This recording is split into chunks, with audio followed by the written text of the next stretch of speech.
I now call this meeting of the School Board of Independent School District 624 to order. Will the clerk please call the roll? Daniels here. Ellison. Here. Scar. Here. Strifeoji. Here. Thompson. Here. Arcan. Here. All right, we're going to go on to discussion items. B1, Onika Elementary update. Dr. Gillespie. Yeah, good evening, Chair Arcan, members of the board. I will introduce Lori Mosier, principal at Onika Elementary, who will update us on what's going on at Onika. Welcome, Lori. Hello, welcome. Thank you. So I just want to start by saying just thank you to the school board for everything that you do for us, for our district, for our teachers, especially for our leaders. Like I've always been so impressed and just have always wanted to say thank you, but I've really never had that big of a chance. So today I just want to say thank you. And thank you for having me tonight so I can share everything about Onika. All right. So I started with this photo. I love this photo. It was shared by a parent during the pandemic. So, and I loved the background with the rainbow. So you're like, yes, we are going to come out of this. So that's why this is the first photo. All right, so tonight I'll just talk, give you an overview of Onika, kind of go through our academic goals, our family engagement, our future goals and plans, and then just a summary at the end.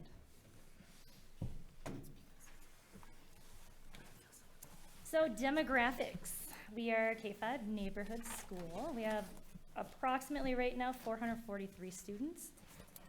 We have 23.65% on free and reduced price lunch, 22% students of color, and then we have 5 different special ed programming in our building. So an ASD, a DCD program, cross-categorical, a cluster pathway program, and then a tier 2 program. And then 7% of our students receive multilingual services. So different student experiences that we have through our building, Wargo, we partner with them. They come out and do different lessons and experiences for our kids on site. And then our 5th graders actually travel to Wargo twice a year to experience, like everything that has to do with what Minnesota, native species are, plant life, etc. So that's a really great program that we have, and we've been doing that ever since I started in 2019. And then Ashland Theater has been a part of our building too since 2019. So they will come in. We have kids that start from 2nd through 5th grade. They can audition to be a part, and everybody gets a part. It's a great little theater program that they put on then in the theater in Maplewood. And they practice at our school for, months. Like they start in November, they put it on in March. And then they do so this photo down there was taken, they'll put on part of their play for the entire school in the spring right before it's kind of like a dress rehearsal before they do their whole thing. So, and it's great. You can just see students that you would never think would go up on stage in front of people and act, do. And it's such a rewarding experience, and their self-esteem just grows. I mean, it's phenomenal to see what our students can do. This is great. And then Boosterthon, we do a fun run through our PTA, and we've done it all kinds of different ways. So we've done it in our gym, and then it's a glow, so you can see that they turn the lights off, and it, glow in the dark, and then they have music, and it's fantastic. We've also done it outside, and then we have a bunch of parent volunteers that come in, and they run with the kids. I run with the kids the whole time. I usually get up to about 20 miles that day. I'm not joking, because it's like all day long, so kids come through during their specialist time, and we just run, and we run around the gym, or we run outside on the field. So it's just a really good way to have the kids raise money. And then the Boosterthon itself, they come in and do a week-long group of lessons where they learn about, anti-bullying, self-esteem, how to be, like a good citizen, service learning. So it's a whole program within itself that actually, the kids are learning and experiencing things, to be a better citizen too as well. And then it culminates with the fun run. So that's what that is. Coding, so Molly Lee, one of our media specialists, has been doing this with our kids. So this is a kindergarten class that works with robots, and they program these robots to do specific tasks, around, just this is in our media center, so they, like color code them to move from color to color, or to do like different tasks to go and pick up something and then bring it back to them. So this is something that's been pretty fantastic that the kids absolutely love doing. So they set up how the robot moves and how, so they control it.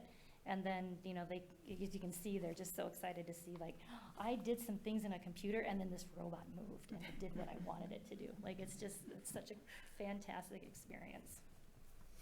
And they do that for all grade levels, so K through 5 will do this.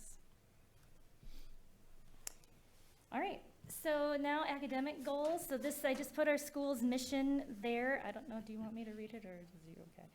So we have been working on this and we've kind of tweaked it over the years since I started in 2019. And so this was our last iteration when we met in August. And so we made sure that we wanted to incorporate everything that we've been doing and working toward, you know, to ensure that all of our students, you know, are accounted for and have a voice, and we make sure that community is part of that, you know, not just our school community, but our outsider community, the community of Hugo, and, you know, what we're doing to teach the whole child and not just academics. So we split up our academic goals, kindergarten to second grade, primary, and then third to fifth grade, intermediate, to, you know, like really look at what do we want our students to do and know and grow. So, and we have two different percentages there. So you may be asking, you know, like why we have 80% here, 75% there. And at looking at our data, we wanted to have a stretch goal, yet an attainable goal. So when we looked at, you know, what our primary students could do, we knew that 80% was something that was attainable, and we know that we can reach it, you know, with our FastBridge assessments. And then for third through fifth, we looked at our data and said, you know what, 75% is attainable, you know, with our MCA scores. And then really focusing this year, all of us have been on first grade and literacy. So what I wanted to show you here was where our first grade students were this fall versus where they were in January when we did the winter assessments. And so this is testing on their fluency, this is testing on their letter sounds and nonsense words and how they decode. And you can see that the first graders, you know, made great gains, you know, from going from that green, that low risk. So we gained, you know, almost, you know, 11% or 10% of our kids moving from, you know, that middle, that yellow, that 40% some risk. So we've closed those, even though you say, well, you've gone from 10% to 12% in high risk. And yes, and we are addressing that, so I'm gonna go to the next slide and tell you how we are addressing that. But to see that we are making those gains is very positive, and I'm very excited about what our teachers have been doing to make those gains from winter, or from fall to winter. So in order to do that, what we've been doing is our teachers, you know, we have our win time, or what I need. You know, so we have 30 minutes of literacy win time every day and 30 minutes of math win time every day. So our teachers are constantly working in those small groups to ensure that, you know, we are looking at targeted instruction and interventions for our students that are in that low and that high, or that, some and high risk group. And then we, as my instructional coach and myself, we set up data meetings with our teachers to go through and we look at every student individually, where they're at, what their, you know, scores were from fall to winter, where they currently are at, and the assessments that they've been doing since the winter assessments. And then we progress monitor to make sure that those students that are in the high and some risk are making gains towards moving out of those risk bands and into the low risk. So right now, since that winter screener has happened with our first grade students, and they've been doing targeted interventions, they've mixed up their groups. You know, they have certain teachers going, I'm going to work on these fluency pieces with these students, and I'm going to work on this with these students. So out of 22 students that we are really focused on, 59% are moving into that low risk category out of those 22. So our teachers are really focused on making, you know, like really targeted instructional plans to make sure that that happens. And that's just until now. So with another, 2.5 months of school, I'm really excited to see where they'll be at the end of the school year. Working towards that 80% or more. All right. So family engagement, that's a photo from our bingo night. Our bingo night is a huge draw. We have a lot of people that come to that, so I'll get to that in a second. So game night, yeah, that's my beard. So it's in my glasses. So we had a game night this fall, and it was fantastic. We had the community come out. We had all kinds of different games set up in the gym, and our focus was play with your family, find another family to play with that you haven't ever met before, and do something fun together. So we had games, like active games, like lawn games, think of, we had actually pickleball set up. We had bags. We had, the golf thing where you throw it and the little ball, like catches on the ladder thing. So we had all those different games that were going on in the gym. Then in our media center, we had, like board games or card games, set up so families could travel. And then this was in between, it was a photo booth. So then kids would come and, like dress up like this and be funny, with their families or with themselves. And yeah, so that was kind of a fun way and engaging way for people to meet each other. And then during that time too, kids wrote their goals and hopes for the year. And then we put them up on one of the main walls in our school so that they could walk by and see their goals and dreams for the year on the wall. So that was great. So here's our bingo night. So our gym has a capacity of 1,300, and we fill up the whole gym. I don't think 1,300 people came, but I mean, it looks like we had like a ton of people there. So it's always the big draw. It's so much fun. We always, plan for this many people. We always run out of tables, even though, we planned, okay, we had this many last year. I'm going to go 20 more this year. I need 20 more next year, or same with food. It's like, oh my goodness, how many times are we going to run out of pizza? So, but it's so much fun. People come and go. It's just a great event. So it's a fun way to connect with the community and bring them in. And then last year was our very first ISI, our intentional social interaction, and we're planning another one next week. So next Thursday night, 5 to 7, if you're available. And so we provide, like really fantastic food. We're dividing it up this year, so we want everyone to eat first and kind of meet people that way and have some table starters. And then we're going to divide off. We're going to send the kids out to the playground. Hopefully it's not raining. And then we will bring the adults down in the media center, and then we'll engage them in some really deep conversations about everything. How do you feel about your student here at school? What more can we do academically? What more can we do with social emotional learning? How do you feel? Do you feel welcomed? And how can we, address that? So it's all of those things that we'll be doing at this dinner. And we always have a great turnout, or we did last year for that too, so I'm hoping for a great turnout this year again.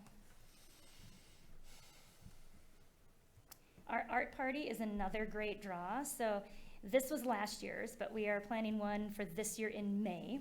And so what the kids do with our art teacher in the fall, that we had our art teacher for semester 1, and the kids, whatever projects they were doing and making, which were fantastic. So we saved all of those. And then in May, we'll have an art gallery walk. So we'll put up all the artwork throughout the school in the gym, and then invite families to come in and see all the artwork, and then they can take their students' artwork home at the end. And then in the interim, then we'll have, chalk, we'll have bubbles, we'll have face paint, tattoos, food trucks. Food trucks were a big hit last year, and it was really cold, and everybody went to Kona Ice, even though it was like 20 degrees outside. That was the longest line, was for Kona Ice. It was fantastic. So we're going to do the same thing again, and hopefully the same kind of turnout. All right. And then our future goals and plans, we hope to continue to increase our student achievement and closing that opportunity gap with our students that are marginalized, and then strengthening our family and community engagement. This photo was fantastic. It was taken by one of my paras. So that was at the height of, when we were having all the Aurora Borealis. And this is like my favorite photo, of all time, of Onika. That's beautiful. I know, it's fantastic, so, yes. All right. So that was my last slide. And and then of course, we were voted best school for 2024. Throw that in there. Throw that in there. Just sneak that in there at the end. Yes. But we're really you. proud of that. We've been a finalist for the past couple of years, so it's fun to finally, so maybe we'll repeat in 2025, so. All right, thank you. All Do right, we have any yes. questions? Yes. I'm just wondering, do all students take the Fast Bridge, Yes, whether they're in special ed or not? yes. I was just looking at the number of like Mhm. cluster programs or Mhm. high needs programs you have in your building, and I'm thinking that the students that would be in the high risk or maybe some risk, those programs might impact and have a more challenging effect on moving some of the students out Right. of those. So I didn't know if you were just Yeah. measuring them by their IEP goals, which we have to do, Yes. but you still do the Fast Bridge. Some of them do, not all. So there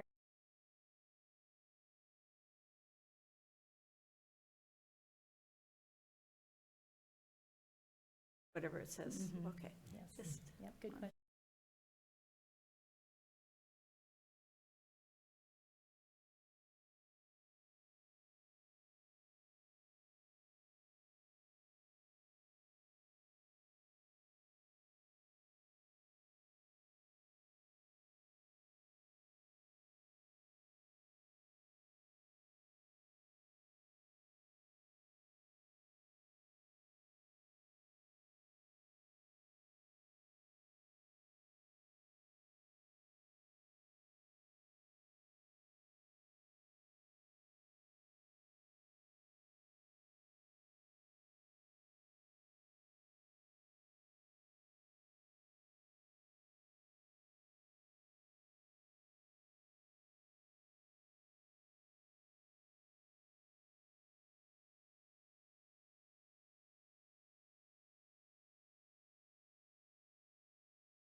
You were at 59%, now you're saying you're gonna be at 80% by the end of the We year. hope to be at 80% by May. Yep, the end of May.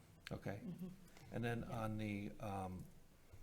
on the third through fifth graders, Mhm. where, 75% is the goal, where are we at today? Or the most recent assessment that was done, The most recent well, that is the MCA goal. right? So from last year, we were in the 50s, like the 50 percentile for MCAs last year at that time. So we only take MCAs once a year.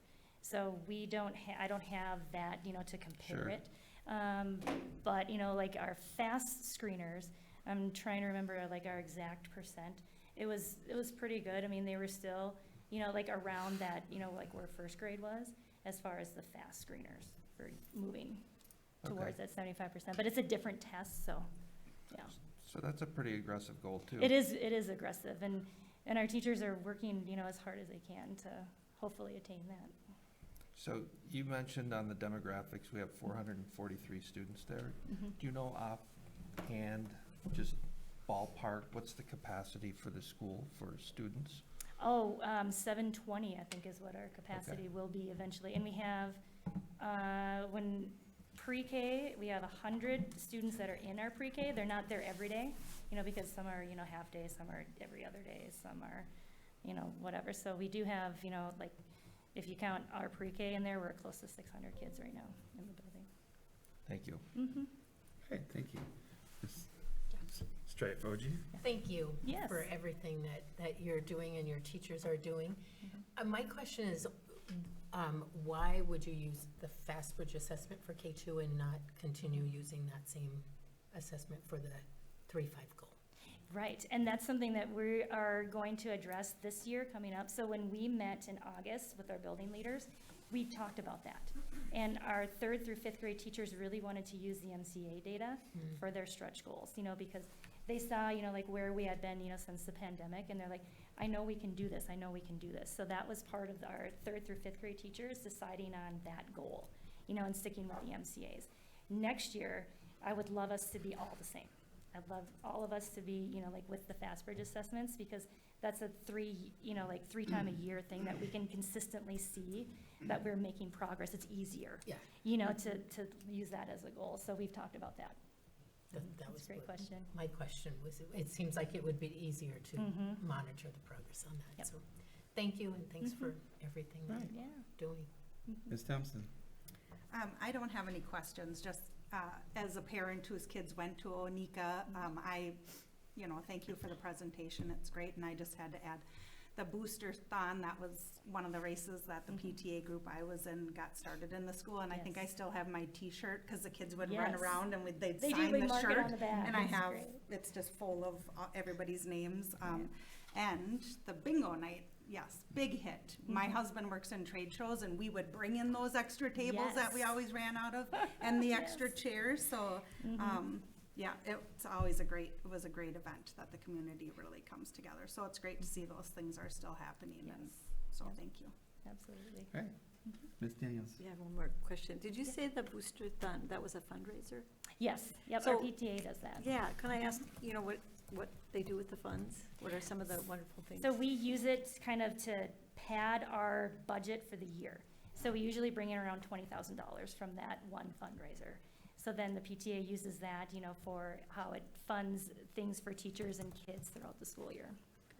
And I just want to remind us that they're individual organizations, so they actually choose. Yep. So the school doesn't tell them how to spend it, they actually Yeah, the PTO choose on their own. chooses. Yep. Yeah, so they select if they want to spend it on a sensory room or a Correct. playground or Yes.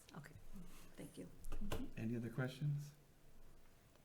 Okay, I just want to say thank you. Yeah. One of the things I noticed is how we really emphasize parent and community engagement. And I think it's important to remember that engagement is so important in helping our students succeed, so that was good to see. Yes, absolutely. We're partners. You know, we can't do this alone, you know, and we see their kids sometimes more than they do during the week. So it's really important that we can do that. Well, thank you very much. We appreciate all your hard work. Thank you.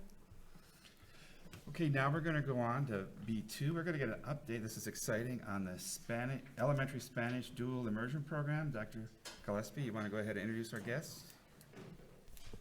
Yeah, Chair, Arcan, members of the board, we have a big team coming up. We've had a lot of fun work going on, so introduce Ange Nelson, principal at Otter Lake, John Leininger, principal at Matoska International, Ayan Ibrahim, one of the assistant directors at the district center, and then Jen Babish, director of teaching and learning. I'm not sure who's going to take it away, so the team. Thank you for allowing us the opportunity to update you on Spanish dual immersion programming. So today we're going to update you on the progress of how things are going so far. So for our agenda today, we're just going to go over the background information on how we got here.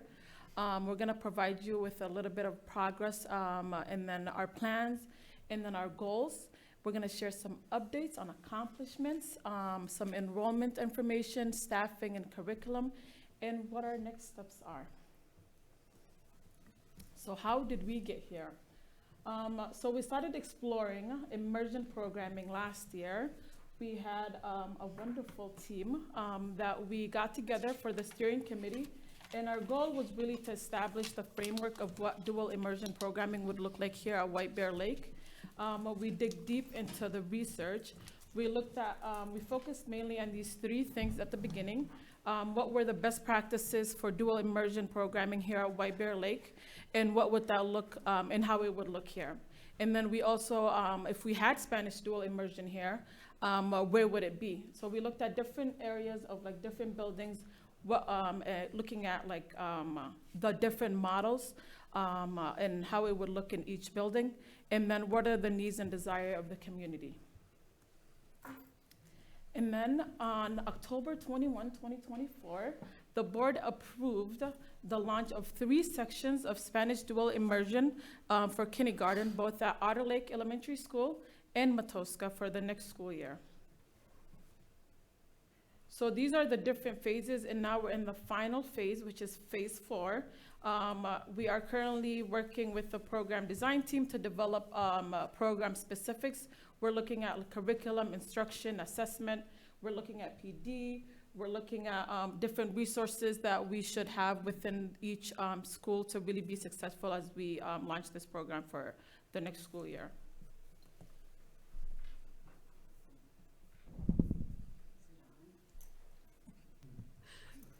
All right. Hi, everyone. Ann Nelson, principal at Otter.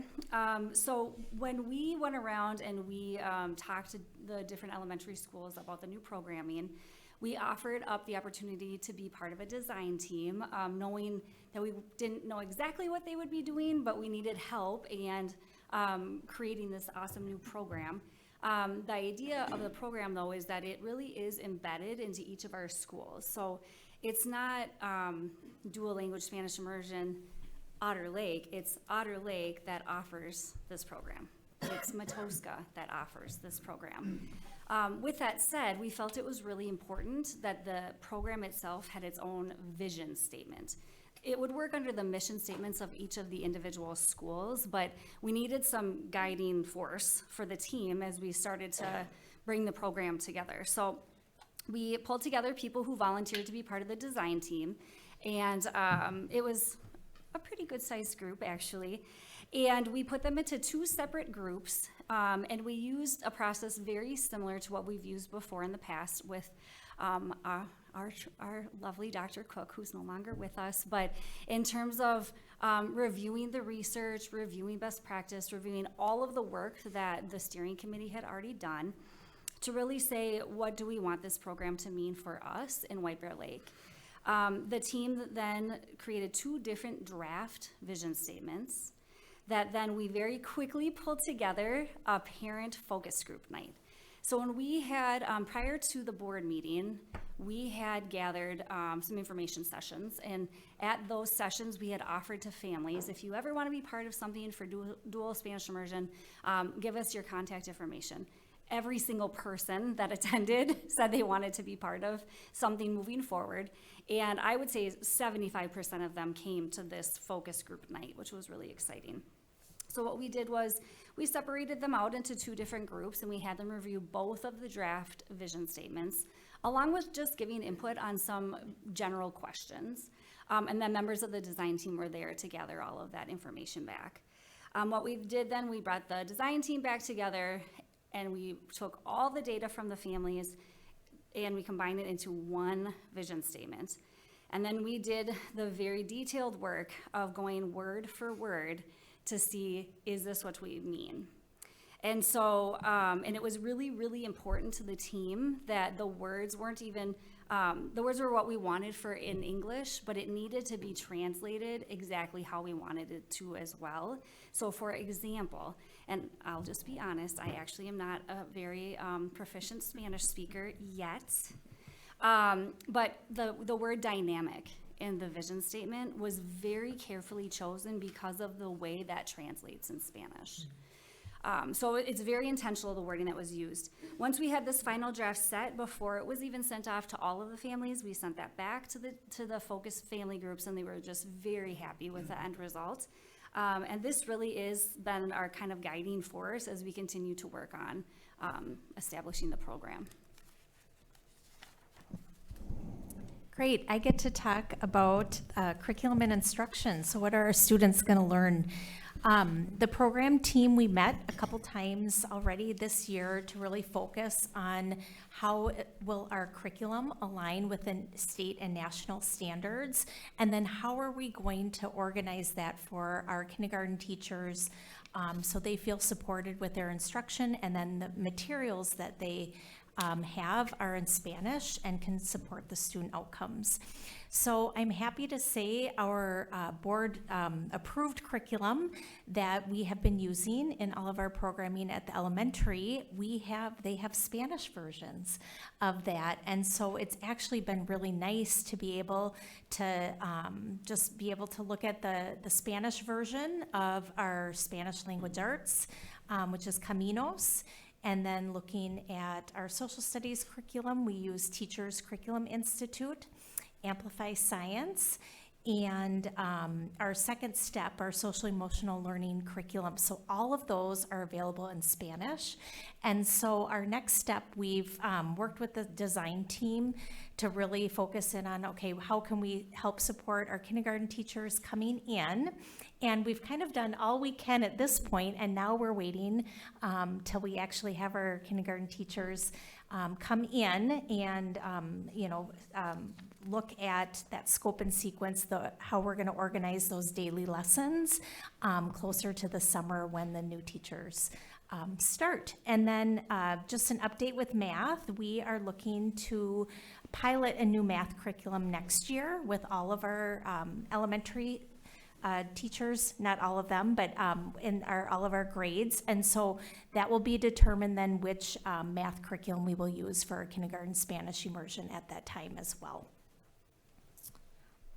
I'm also going to talk about how we're going to prepare not only our incoming kindergarten teachers, but also the teachers that will be working alongside our new kindergarten dual language immersion teachers and all of our teachers in the district. And so we are partnering with the Center for Advanced Research on Language Acquisition, CARLA.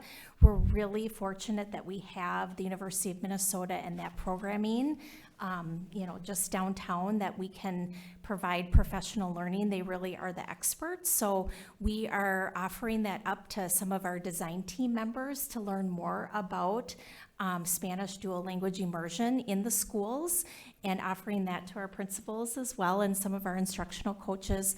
And then when our kindergarten teachers come in, there is some training in July that they will be able to attend if they're able to, so that we can really kickstart the year. And then just like we do with all of our schools in August, they'll be building specific PD, working on, how we build a climate and culture with multiple programming at our building.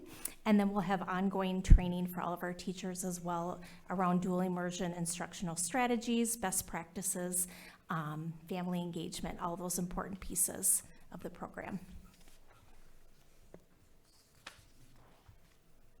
All right. Thank you. I get to talk about our enrollment and staffing process. It's actually really pretty exciting. When we first met with the families and the community focus groups, I remember we were there, and it was so well attended. We were like, oh, we've already have a program just in this room, in this community. And sure enough, they have turned out. I checked with the enrollment with Ange between our two schools, about actually half and half. There are already 96 students enrolled. One of my sort of ahas with that, as I was thinking about this, is like, that's one of our largest programs. If we land them all in one place, that would be one of our larger schools, which is a great testament to how we're doing this, but also the needs and the desires of our community. And I'm especially proud that to be part of a system that listens to our families, listens to our community, and says, we hear you, we know what you are asking for, and we are going to develop this and pull this together. The other aha I have with that, we are at 96 students, and we still have 5 months until school starts, so we would expect that to continue to grow and to serve more of the people in our community. Staffing, as we know, as we hear about all over, staffing is always an interesting challenge, but again, so proud to be part of White Bear Lake. I remember Mr. Mons talking about we are a desirable place to work, and yes, we are a desirable place. We have candidates coming in. We have 3 great candidates that we are in the process of onboarding. We're excited to get them, and then we have interviews scheduled already for this coming week. Expecting at this point we'll have 2 sections at Matoska, 2 sections at Otter, and we have room to grow that if we needed to continue to move on. So again, we'll continue to monitor that enrollment. As we get more students in, we'll be able to fit them in and then expand if we need to expand. But having worked at a choice school here in White Bear Lake for a long time, I can say it's really exciting when you have this many kids at this time of year. You got a winner. I can assure you that. All right. Thank you. So, really, we believe that part of the success of that is how much engagement that we've had with families. We've touched on a few of these things already, so just kind of as a reminder, we've had the introductory open house before the board meeting, we had the focus group for the design team meeting. One thing that we both did at our sites is we had 2 nights that was just registration nights. So we really wanted to make sure that if families, especially families that might have a language barrier, could just come in and register on the spot. They could get a tour, they could ask questions, they could register, and they could leave with their I'm gonna be a bear t-shirt and welcome packet and get it all done in one night. They were wildly successful. And we found that most of them were immersion. So I do think a lot of families thought, oh, that must be specific to the dual language Spanish immersion program, because we still have lots of kindergartners to still enroll for our, well, they could choose still either program, but we have lots of kindergartners still to enroll at both of our schools. But they were very, very successful nights, and families were really happy with that. Then we really do transition, so they are part of our school. So each year, we both do spring gatherings for all incoming kindergartners, where they to have a little more specialized attention with the kindergarten teachers, a specialized tour, ask lots of questions. They get little goodie bags and little treats. And then that's coming up in April for both of us. Ours is next week, and a school bus ride. Well, there you Yeah, go, right. next week, because April is next week, which is wild. And that's for all kindergartners. So while it is a specialized program, they are still kindergartners in our building, and they all get the same thing when it comes to that. And same with the ongoing communication plan. They're kindergartners in our building. So we have lots of other touch points throughout the summer in terms of coming in for different assessments and welcome back conferences and all of those things of just being part of our school. So it becomes much less about, oh, you're in Spanish dual language immersion. It's like, you're welcome to Otter. You're part of the Otter family. Welcome to Matoska. You're part of, the Matoska family. So it's important to us that they are not seen as a specialized separate piece. Otter, just to speak for Otter, we have lots of specialized programs at Otter in terms of different special ed programs, and they too are part of, the Otter Lake family and would not be treated differently or separately. And this is just the same. So, do you want to add? All good. This piece then, this really is specific to Otter. So Otter has several different preschool opportunities. And one of those preschool opportunities now will be a Spanish exposure class. So we have, one of our preschool opportunities is kind of based on the nature outside experience like Tamarack offers. And they are outside a lot, and they have their cute little orange jumpers, and they change their clothes and socks, I swear, 3 times a day. They're so cute and funny. Then the other one will be a Spanish exposure preschool class. So it's not immersion, it's not preschool immersion, it's Spanish exposure. So they'll get to learn some about the culture, they'll learn some about the language, and it will be a great opportunity for students, because a lot of the students who do preschool at Otter stay at Otter for kindergarten. So it makes a whole lot of sense that if they were interested in that, they would then join the immersion program at Otter. And that is starting now, so those flyers are up and around. So ositos, hello little bears, so make note of that. So for next steps, we are hoping to finalize enrollment and staffing, like John and Ann stated. Like, it's been really excited being part of this process and seeing the excitement from the community, parents, future kindergartens, refining our curriculum and professional development, making sure that our immersion programming is really embedded in there in the strategies. And then continue outreach and engagement and prepare for August 2025 launch, as we have a smooth start to the school year for next year. Thank you. All right, thank you. That's very exciting to hear. Do we have any questions? Yeah, Ms. Stripe-Oji. 96 already enrolled, that's crazy and exciting. Do we know if they're open enrolled, if we are getting open enrolled students? Are we attracting students from other districts, or is it mostly? We definitely are. Yeah. I think it's about half and half. Yeah, we'd have to dig into the data, but I know a lot of interest in our community, and as well as a lot of interest in the neighbors right around us as well. That's great. And you're interviewing now? Yes. Yes. You're interviewing now, okay. Any problem finding candidates? I just had someone email today. 2 people this weekend emailed about this. So they are really starting to come out, but the hiring process does start a little earlier for immersion programming. So It's a little bit like what we see with enrollment. We see a really big, right when we open enrollment, sort of a big influx. When we first started our recruiting process, sort of a big influx. Then like the enrollment, it's now sort of a continuous trickle. We're getting a continuous trickle. So, one of the things, like a week ago with our latest posting, there wasn't any in there, but now there's 3 or 4 that have submitted, as well as another half dozen that have are in the process of submitting. So now we work with our HR department, we go through our vetting process, our, looking at references, and then setting up, interviews based on, who are the candidates who we feel qualified as a kindergarten teacher, for all of our kiddos, and then with our dual immersion program. Thank you. Ms. Allison? Yes, this is very exciting, although I will say, as a former Matoska parent, John, this is coming like 13 years too late. But it's really, I'm so excited.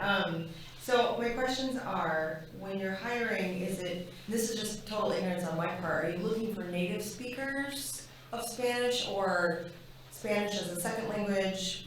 Is it a preference or? That's a really great question. And there's, what we're looking for, as we talked about first, a great kindergarten experience. And then, as we said, we have, on our interviewing team, we have people who are very fluent in Spanish. Next is that proficiency to which we need our students to have in there. So, I wouldn't say there's not a bar of native or heritage versus someone. It's really about the fluency and the ability to teach the content in that Spanish language to the students. Okay, great. And then the plan is then to add a grade every year, Yes. right? So that this class of 2057 or whatever it is that's coming into kindergarten, they'll have the opportunity Yes, to continue, correct. right? Okay. And then my last question is, I appreciate that you addressed this idea of all of these students belong to the school community, because I can imagine, because kids are kids, they're gonna understand that there's a difference between their students who are speaking in Spanish in classes and students that are not. So what are your plans for helping teachers then at Matoska and Otter to ensure that those teams feel really cohesive?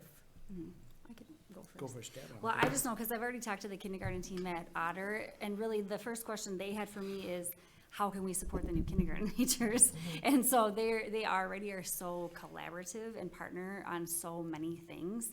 Like Lori mentioned, with the grade level teaming and all of those things, they will still operate as a team. The times where they'll break off is when it comes to planning and using unit plans. That will look different because the pacing guides will be different and things like that. So in that way, they'll have like another branch of the tree, if you will.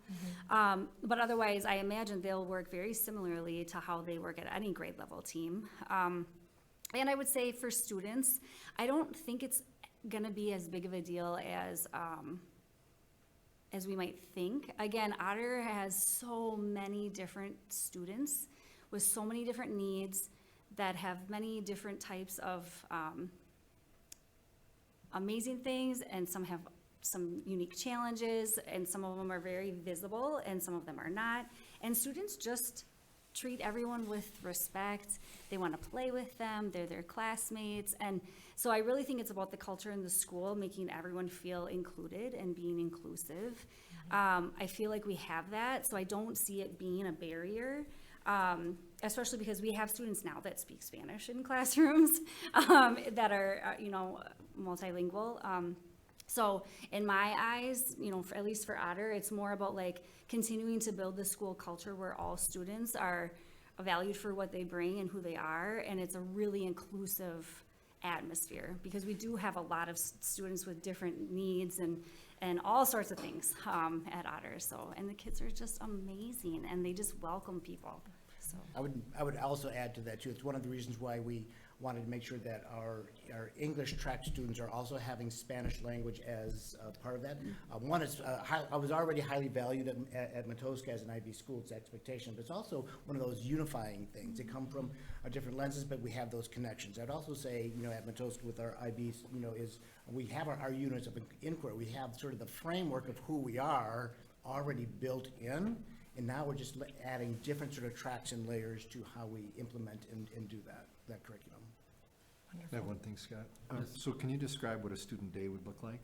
Because I think part of it is with specialists too. where- Oh, for our specialists, so part of our specialists, so, every day, at Otter and Matoska, the students go to PE, they'll go to music, and then they'll have a half a year of Spanish and then a half a year of art as well. So that's part of that. So art connection. instruction, for example, will not be in Spanish, it will be It will be in English. It will be in English. yeah. So that's part of our 80-20 model where, 80% will be in the target language, 20% will be in the English because, just sort of to review, our dual language program is really designed so that when we reach fifth grade and go into middle school, it's going to be dual language. We're going to be proficient in both English and in Spanish. So our heritage speakers will come out with strong English skills, and our English speakers will come with strong Spanish skills. So it's that dual language concept. So all of the specialists will be, besides Spanish, will be in English.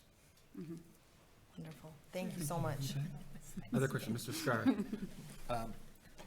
First of all, I had a hard time with a single immersion program when I was in school. How are you, 96 enrolled, what was your expectation with this program? Was it 96? Was it 100? Was it 200? Like, what's our break point where this, not lack of a better term, but we make money or it pays for itself? Do you know what I mean? I don't know if I could, I don't know if I could speak to to the per pupil funding. The expectation, again, my advantage is I've been working at Matoska where we've been a choice school for a long time. And I knew that it would be, because we're an IB school, international, I knew just from the community that I work with, there was going to be a lot of interest, a lot of connections to it. I can kind of give a concept related to IB. We know that IB keeps students in the district. It provides an interesting opportunity for those residents who are here. It also draws in people, and that threshold, and we'd have to do a little bit of research of does it quote pay for itself? It clearly pays for itself. I know when we first brought it in, we did that math, and then when we had a review about 4 or 5 years ago, we also looked at it and said, yes, this is actually it's a fiscally responsible and most importantly, really meets the needs of our community. It's what our families are hoping for and expect for us to do. I can take that one as well, Yeah. just from the standpoint that when we hit our minimum class size target that we have expressed for each grade level, whether it's immersion or not, once we hit that, then we're in that zone where we're running as expected for cost versus revenue there. And so in this case, we'll be well over that minimum threshold, and we are making sure that we wind up with full sections where we're going to be opening an additional section. So every section of dual language immersion that we open will fit that criteria of being essentially fully funded there. So do you screen the students before they come in to make sure that they have skill set for success? Or is it just, all students can come in? All students can come in. And then just like any of our kindergartners, everyone will get screened to see kind of where people are starting at. And then we really have our tiers of support that we would use for either our English or our Spanish dual language immersion. So if students are struggling, we offer the supports just kind of across the board. We do have a plan for that in our immersion programming. If students are struggling with their English proficiency, what that's gonna look like. If it's Spanish proficiency, what's that gonna look like? What does research say is best practice? And really learning from our neighbors that have immersion programs, what work have you seen working well? but really supporting in that way. So we don't want to limit opportunities from students. We want to keep the doors open and then support them kind of through that experience. It would seem to me like retention rate would be really important from one grade, you know, to see.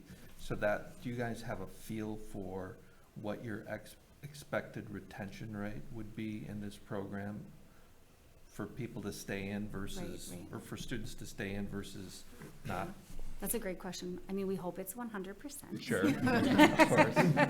Research would say that attrition is normal in a program like this. So it would be normal for a student to say, ugh, that's actually not what I thought it was going to be about at all, or a family to say this is not the right fit and want to kind of switch over. But we are not expecting that to be the masses, which is why we are looking at having the ratios be a little bit higher so that a cohort does not dwindle down to like 10 students by 5th grade.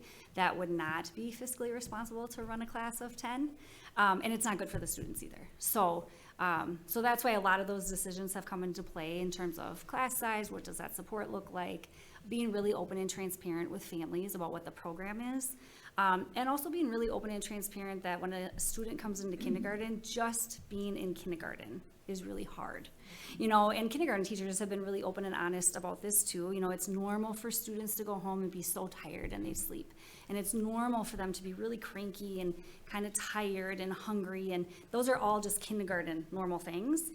And if you're learning a language on top of that, it could be even harder. And we're going to help you through that. And so just like everyone should just stay calm. And we know that assessment scores could look a little different because they're learning 2 languages at a time. You might not see the highest scores right away, and that's okay because that's also normal. So it's really just working with families and being transparent, continuing that education and support and reassurance, I think, to holding that retention. But, you know, relationships with families is going to be just critical through this process. Right. Mhm. Well, I think it's great that we can grow enrollment through this Yep. program. And Yep. thank you for the presentation and the Yeah. briefing.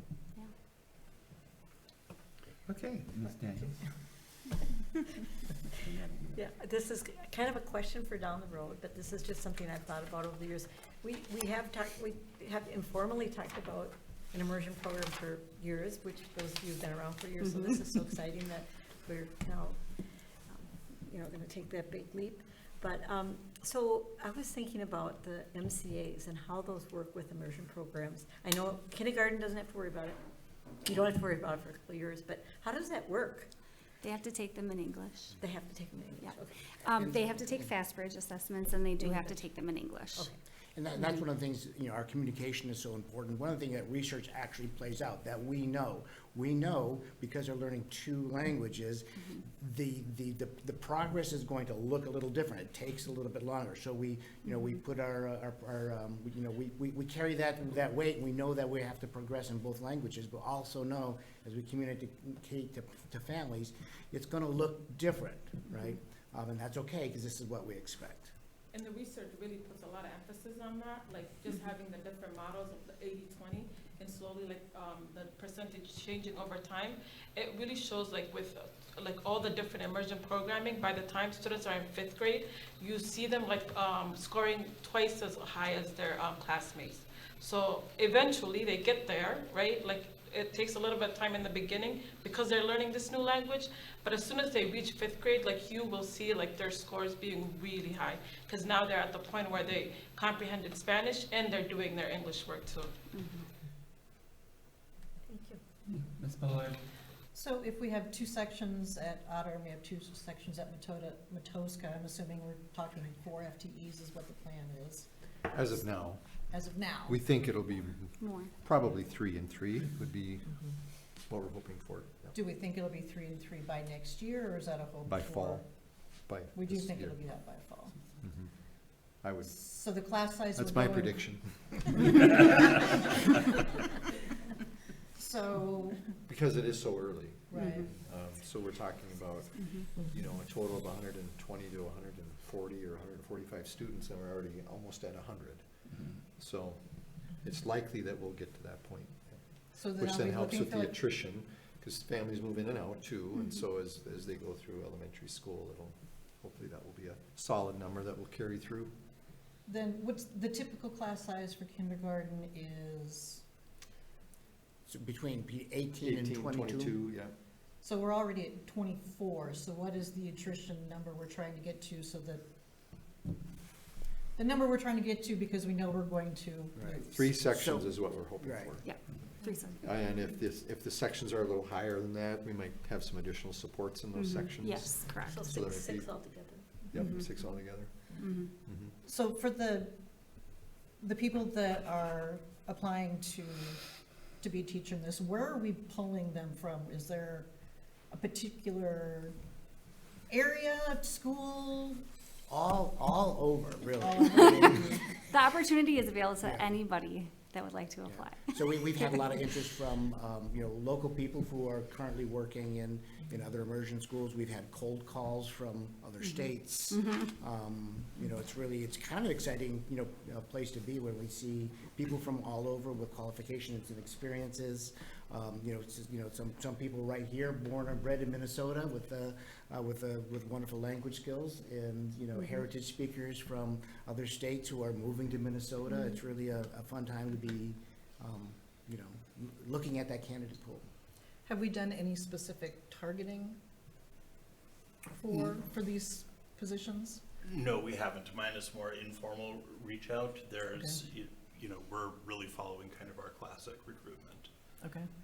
And then for the OSITAs, how large is that program? How many littles?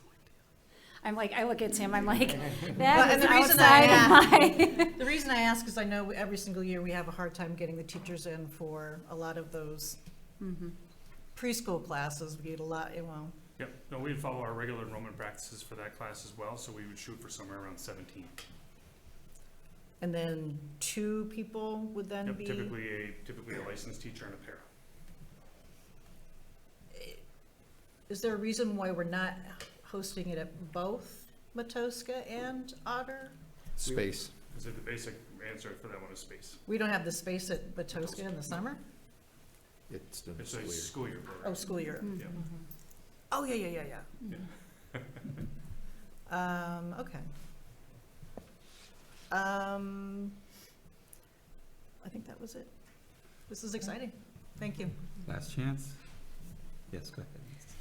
It's just, I didn't have a question, but then in everyone talking, so what will be the tool that we will use to make sure that they are becoming fluent in Spanish if we're gonna use the FastBridge and all those tests in English? That's a great question. How are we gonna ensure that they're learning Spanish? So there are a few tools that we're looking and exploring that other districts use that are comparable to FastBridge. We have to do FastBridge, so we kind of teeter on this. We don't want to over-assess the students because then they're Yes. just taking so many tests. And so making sure that our unit assessments that teachers are giving is going to be really critical in this because, we just have to be careful we're not over-assessing.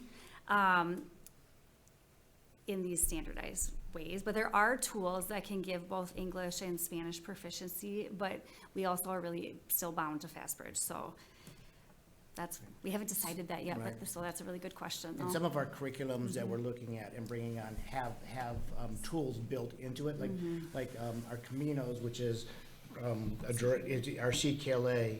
It has benchmarking tools built into it. We've been having some conversations with other schools. I know we've talked to some schools that have already adopted Caminos, and they say, hey, we really like these tools. Say what you like about them, which ones. So those are the things that our design team and curriculum people are working on right now. So FastBridge doesn't have a Spanish version? I don't know.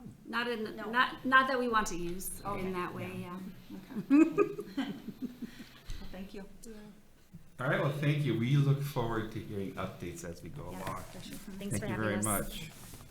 Well, we are now at the adjournment. Can I get a motion to adjourn? Mr. Chair, I move to adjourn. Ms. Ellison, then a second? Second? Second by Ms. Thompson. This is a voice vote. All in favor, say aye. Aye. All opposed, same sign. We are now adjourned.